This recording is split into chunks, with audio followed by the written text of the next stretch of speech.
Halo semua, perkenalkan saya Ananda Gustina Pratiwi akan menjelaskan apa itu dampak sosial informatika. Sejarah perkembangan komputer. Komputer memiliki sejarah panjang yang dimulai sejak 2400 sebelum Masehi dengan alat hitung sederhana seperti abacus. Kemudian, pada abad ke-19, Charles Babbage merancang komputer yang dapat diprogram, dan Ida Lovelace menjadi pemrogram pertamanya. Perkembangan besar terjadi dengan terciptanya mesin Turing oleh Alan Turing yang menjadi dasar pengembangan bahasa pemrograman dan teori otomasi modern. Komputer terus berevolusi, mulai dari perangkat keras sederhana hingga komputer elektronik modern.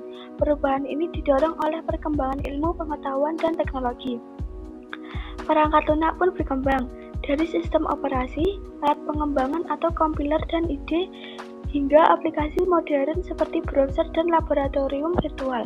Tokoh-tokoh penting seperti Al-Khwarizmi yang menemukan algoritma pada tahun 830 serta ilmuwan dan insinyur lainnya menciptakan konsep yang masih digunakan hingga kini. Sejarah perkembangan komputer menunjukkan bagaimana konsep abstrak melahirkan teknologi canggih dengan perangkat yang semakin kecil tetapi berkapasitas dan berkinerja tinggi. Aspek ekonomi dan hukum dari produk informatika. Yang pertama yaitu aspek ekonomi. Industri perangkat keras dan perangkat lunak berkembang pesat sejak ditemukannya komputer. Perangkat keras mulai dari mainframe hingga perangkat pribadi seperti PC, laptop, dan smartphone berkontribusi pada pertumbuhan ekonomi global. Di Indonesia, industri perangkat keras masih fokus pada perakitan. Perkembangan teknologi informasi telah mendorong lahirnya perusahaan-perusahaan besar seperti Microsoft, Apple, dan Google. Teknologi informasi juga memberikan value besar bagi kehidupan manusia, mempermudah komunikasi, transaksi, dan berbagai aktivitas lainnya. Selain itu, sektor startup di Indonesia berkembang pesat, dengan perusahaan seperti Gojek dan Tokopedia yang memiliki valuasi tinggi. Pemerintah Indonesia terus mendukung pertumbuhan perusahaan rintisan melalui berbagai program untuk meningkatkan jumlah talenta digital. Valuasi perusahaan rintisan ditentukan berdasarkan jumlah pengguna dan investasi yang diterima. Dan perlindungan hak kekayaan intelektual menjadi penting untuk melindungi hasil inovasi mereka. Yang kedua yaitu aspek hukum. Perangkat lunak dianggap sebagai hasil karya intelektual yang dilindungi hak cipta. Namun, pembajakan perangkat lunak sering terjadi karena bentuknya yang digital dan mudah disalin. Penggunaan perangkat lunak tanpa lisensi dapat dianggap pelanggaran hukum, dan pemilik perangkat lunak berhak untuk menuntut pelanggaran ini. Lisensi perangkat lunak memberikan izin dan batasan penggunaan, dan pelanggaran terhadap lisensi dapat menyebabkan penghakiran hak penggunaan dan tuntutan hukum. Jenis lisensi perangkat lunak. A. Lisensi komersial. Lisensi ini berlaku untuk perangkat lunak berbayar dan memiliki aturan ketat mengenai penggunaannya, seperti batasan jumlah instalasi, larangan mengadakan atau mengubah kode program. Lisensi komersial rentan terhadap pembajakan. B. Lisensi gratis atau freeware. Perangkat lunak ini disediakan secara gratis, namun tetap ada batasan dalam penggunaannya, seperti larangan mendistribusikan ulang atau mengubah kode.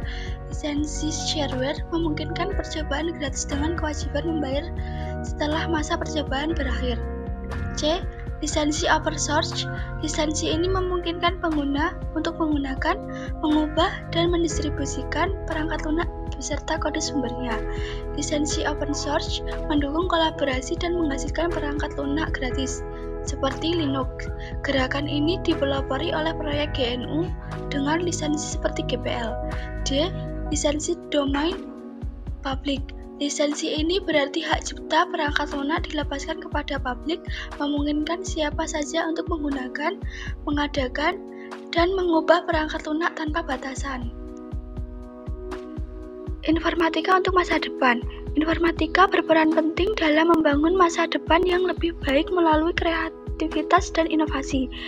Di abad ke-21, imajinasi yang awalnya hanya sebuah hiburan kini menjadi sumber inspirasi bagi para inovator. Indonesia, sebagai negara yang ingin maju, perlu berfokus pada pencapaian tujuan pembangunan berkelanjutan atau SDG yang ditetapkan PBB untuk tahun 2030. Meskipun ada kendala dalam implementasi tujuan pembangunan milenium atau MDG, kemajuan teknologi komputer kini memungkinkan pengolahan data untuk mendukung pencapaian SDG. Selain itu, konsep Society 5.0 yang mengintegrasikan ruang digital dan fisik menjadi gagasan utama untuk menciptakan masyarakat yang seimbang antara kemajuan ekonomi dan pemecahan masalah sosial, melanjutkan evolusi dari masyarakat sebelumnya seperti Society 4.0. Karir dan studi lanjut di bidang informatika. Karir di bidang informatika semakin penting di masa kini dan masa depan, karena hampir semua profesi akan terhubung dengan teknologi digital. Penguasaan berpikir komputasional menjadi penting bagi setiap orang, tidak hanya bagi mereka yang berkarir di bidang informatika. Masyarakat menekankan pentingnya peran dunia siber dalam menyelesaikan masalah kehidupan. Meskipun istilah informatika sering disamakan dengan TIK dan TI, informatika adalah disiplin ilmu yang lebih luas, mencakup ilmu komputasi atau computing. Di masa depan, dengan berkembangnya teknologi seperti kecerdasan buatan dan Internet of Things, banyak profesi baru yang akan muncul. Oleh karena itu, penting bagi siswa untuk mengenal kompetensi informatika yang dapat diperoleh melalui studi lanjut atau sertifikasi untuk menghadapi tantangan karir di masa depan.